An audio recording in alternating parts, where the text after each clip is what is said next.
Let's get this straight. Elizabeth I didn't rise to become one of England's greatest monarchs because her childhood was glamorous. She rose because she survived.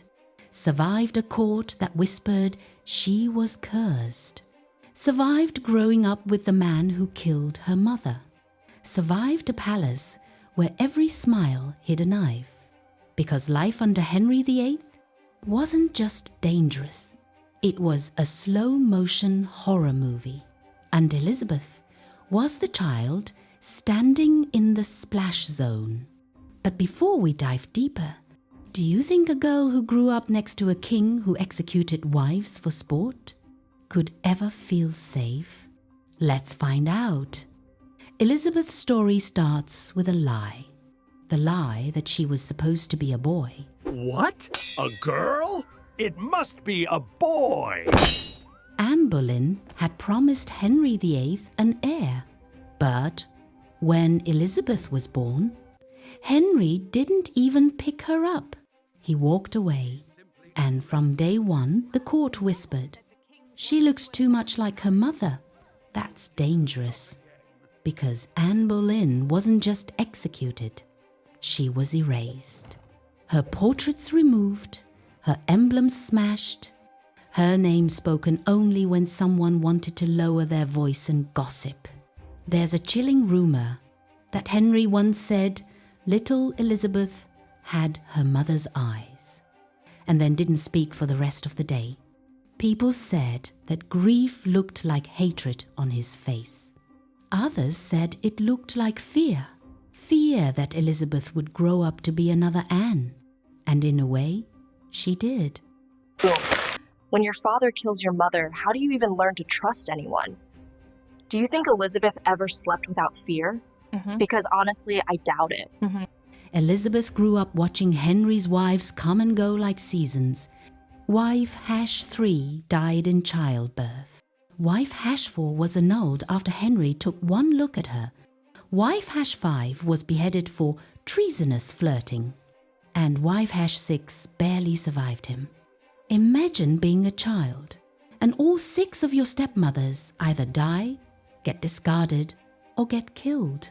No wonder Elizabeth said later, "I will never marry." It wasn't empowerment, it was trauma speaking. But here comes the plot twist. There were rumors Henry planned to send Elizabeth away because seeing her reminded him of Anne's betrayal, or maybe of his own. Some ambassadors wrote, "His Majesty rarely visits the Lady Elizabeth. Her resemblance displeases him." Some whispered Henry feared Elizabeth had inherited Anne's ambition. Some said he feared her intelligence. Some said he feared her destiny. Life in the palace wasn't safe for her. It was a minefield, every step, every smile, every gesture judged. Bible. Living in Henry's court is like living with a loaded gun on the table. The danger's quiet, but it's always there.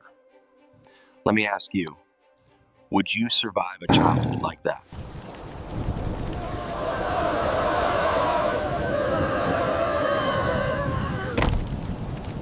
Psst! Illegitimate.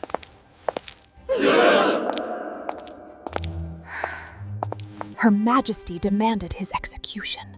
I heard it was over a secret lover. It's treason. I want a divorce. You can't just replace us like this. Quiet down, I can explain everything.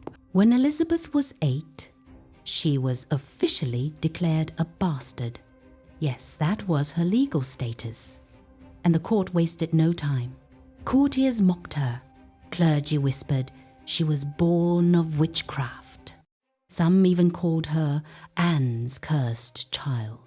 There's a darker rumor that Henry once considered shipping her to a convent to remove temptation. Because to some nobles, Elizabeth wasn't a child. She was a future threat. But the darkest scandal of her youth was the Thomas Seymour incident. A grown man, her stepmother, Catherine Parr's husband, tickling her entering her room early in the morning, slashing her dress in play. Historians debate what happened, but Catherine caught them alone more than once. Elizabeth was removed from the household in disgrace, and people whispered, "She will be like her mother, too tempting, too dangerous." Elizabeth learned a critical lesson that day. A woman's reputation can be destroyed in a whisper. Honestly, I doubt it. You see the pattern, right? Every time Elizabeth tried to just live, someone twisted it into a scandal.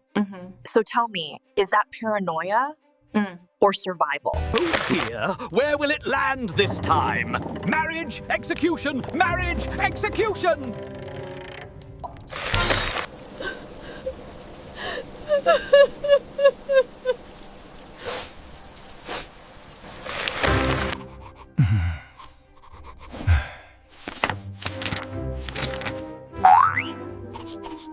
Off with their heads. Next. Elizabeth wasn't just the daughter of an executed queen. She was also the daughter of a king dying from paranoia, guilt, and disease. Henry VIII's health collapsed as she entered her teens. He became unpredictable, cruel, and dangerously suspicious. There's another rumor here that Henry confessed he wrongfully executed Anne. Some say he whispered her name on his deathbed. Others say he forbade anyone to mention her. We'll never know. What we do know is that Elizabeth visited him shortly before he died and left the room pale and shaken. Whatever Henry said, it stayed with her forever. When he died, Elizabeth became an orphan, and for the first time, she was free. But freedom didn't mean safety. Her brother Edward hated Catholics. Her sister Mary hated Protestants. And Elizabeth was stuck in the middle, with people still debating whether she should even exist. Childhood like that. Imagine growing up knowing one thing for sure. Crown doesn't protect you, it hunts you. If you were Elizabeth, would you dare trust anyone? Unhand me, peasants! I am the queen!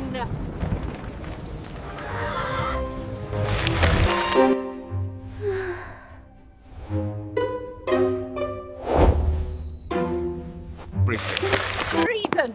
They are saying it is treason! A plot against the crown! Run! She must be stopped. When Mary became queen, Elizabeth was accused of treason twice, locked in the Tower of London, told she'd die at dawn, and she remembered her mother, who actually died in that tower. That's when Elizabeth transformed. She learned silence. She learned cold calculation. She learned to show nothing, because every emotion could be used against her. People loved to say she was the Virgin Queen, but really, she was the untouchable queen. No man, no scandal, no court faction would ever control her life again. She had been forged by the most dangerous man in England, her own father, and when she finally became queen at 25, she ruled like a woman who had seen death and refused to bow to it. This is mutiny! Arrest them all! Her lineage is questionable at best. Look at the evidence here. We must analyze the eigenvalue, that is to say...